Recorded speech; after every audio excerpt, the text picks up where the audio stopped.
नमस्कार। आज हम एक बड़े ही हैरान करने वाली कहानी पर नजर डालेंगे। एक ऐसी कहानी जो सिक्योरिटी की दुनिया के लिए एक सबक की तरह है। बात एक ऐसी छुपी हुई गड़बड़ी की है जो ठीक उसी सिस्टम में मिली जिसे हमारी और सबकी सेफ्टी के लिए बनाया गया था। सवाल सुनने में बहुत सीधा लगता है ना कि क्या सिर्फ एक कैपिटल लेटर, बस एक अक्षर, लाखों डॉलर के सिक्योरिटी सिस्टम को धोखा दे सकता है। आप सोच रहे होंगे ये कैसे मुमकिन है। जैसा कि हम देखेंगे, इसका जवाब सच में चौंकाने वाला है।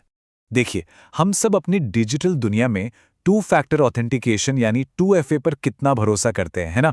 ये हमारे ऑनलाइन अकाउंट्स के लिए एक डिजिटल गार्ड जैसा है। मतलब सिर्फ पासवर्ड से काम नहीं चलता, ये एक और सबूत मांगता है ताकि पक्का हो जाए कि लॉगिन करने वाले आप ही हैं। पर सोचिए, क्या हो अगर इसी भरोसेमंद गार्ड को बड़ी आसानी से धोखा दिया जा सके।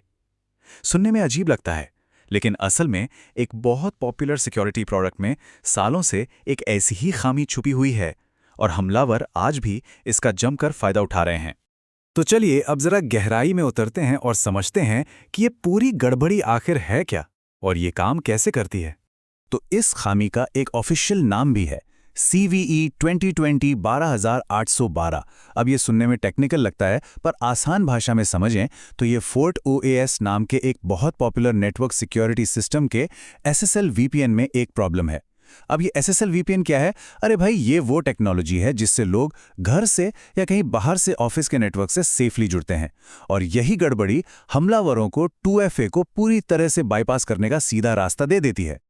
और मजे की बात यह है कि ये कोई नई प्रॉब्लम नहीं है।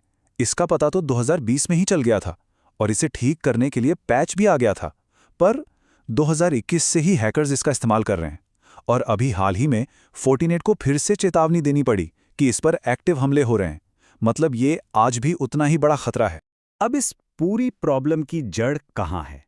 ये दो सिस्टम्स के काम करने के तरीके में एक बहुत छोटे से फर्क में छिपी है। देखिए, एक तरफ है FortiGate का लोकल सिस्टम।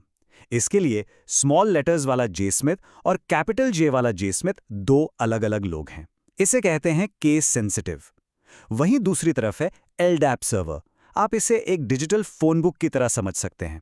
उसके लिए J स्मिथ हो या J स्मिथ, दोनों एक ही बंदा है। और बस यही छोटा सा कंफ्यूजन एक बहुत बड़ा सिक्योरिटी लूपहोल बन जाता है। और ये बात हम ही नहीं कह रहे, खुद फोर्टिनेट ने माना है कि सारी गड़बड़ लोकल और रिमोट ऑथेंटिकेशन में केस सेंसिटिविटी के मैच न होने की वजह से है। यानी कंपनी ने खुद इसकी जड़ बताई है। हाँ, एक बात और, ये अटैक फर्स्ट सिस्टम पे काम नहीं करता। इसके सफल होने के लिए एक परफेक्ट स्टॉर्म चाहिए, यानी कुछ खास शर्तें पूरी होनी चाहिए। जैसे कि लोकल यूजर्स के लिए 2FA ऑन हो और वो LDAP सर्वर से जुड़े हों। फिर वही यूजर्स LDAP सर्वर के किसी ग्रुप में भी हों और उसी LDAP ग्रुप का इस्तेमाल एक दूसरी फायरवॉल पॉलिसी में भी हो रहा हो। जब ये सारी चीज़ें एक साथ होती हैं तभी ये लूपहोल खुलता है। तो मान लीजिए ये सारी शर्तें पूरी हो गई। अब हमलावर असल में करता क्या है? चलिए स्टेप बाय स्टेप देखते हैं कि ये पूरा बाईपास कैसे काम करता है। इस पूरी प्रोसेस को एक चोरी की तरह समझिए। सबसे पहले अटैकर आता है और यूजरनेम डालता है, लेकिन एक छोटे से ट्विस्ट के साथ। J स्मिथ की जगह वो लिखता है J स्मिथ। अब जो पहला गार्ड है यानी FortiGate, वो तो केस सेंसिटिव है। वो अपनी लिस्ट में J स्मिथ को ढूंढता है और उसे कोई नहीं मिलता, तो 2FA मामले का तो सवाल ही पैदा नहीं होता। यहीं पर खेल होता है। सिस्टम उसे बाहर फेंकने की बजाय एक दूसरा ऑथेंटिकेशन मेथड की तलाश करता है और उसे LDAP ग्रुप पॉलिसी मिल जाती है। अब वो J स्मिथ की डिटेल्स LDAP सर्वर को भेजता है, जो कि हमारा दूसरा थोड़ा ढीला ढाला गार्ड है। LDAP सर्वर केस इनसेंसिटिव है। उसके लिए J स्मिथ और J स्मिथ एक ही हैं। वो पासवर्ड चेक करता है और बूम, एक्सेस मिल जाता है। और 2FA वो तो पूरी तरह से बायपास हो गया। तो अब जब हमें ये पता चल गया है कि चोर साइड वाले दरवाजे से आ रहा है, तो सवाल उठता है कि इस दरवाजे को लॉक कैसे किया जाए। अच्छी खबर ये है कि इसके तरीके मौजूद हैं। सबसे तेज और फौरी इलाज है एक सिंपल कमांड लाइन फिक्स। आप जो भी FortiOS का वर्जन इस्तेमाल कर रहे हैं, उसके हिसाब से एक छोटी सी कमांड चलानी होती है और ये प्रॉब्लम सॉल्व हो जाती है। अब ये कमांड करती क्या है? ये बस FortiGate को कहती है कि भाई यूजरनेम के छोटे बड़े अक्षर का फर्क मत करो।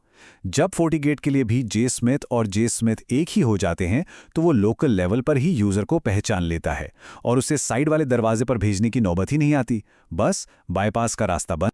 तो कुल मिलाकर देखें तो सबसे पहला और सबसे अच्छा तरीका तो यही है कि अपने सिस्टम को लेटेस्ट वर्जन पर अपग्रेड कर लें। अगर वो तुरंत मुमकिन नहीं है तो ये कमांड लाइन फिक्स एक बहुत मजबूत तरीका है। और एक और काम कर सकते हैं, अगर उस सेकेंडरी LDAP ग्रुप की कोई खास जरूरत नहीं है तो उसे हटा ही दीजिए, न रहेगा बांस न बजेगी बांसुरी।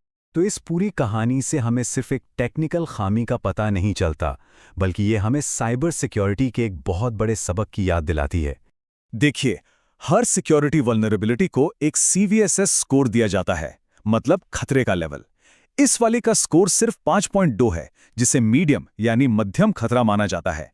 पर जैसा कि हमने देखा, जब ये एक खास तरह की कॉन्फ़िगरेशन के साथ मिल जाती है तो ये मीडियम खतरा एक क्रिटिकल यानी बहुत गंभीर खतरे में बदल जाता है।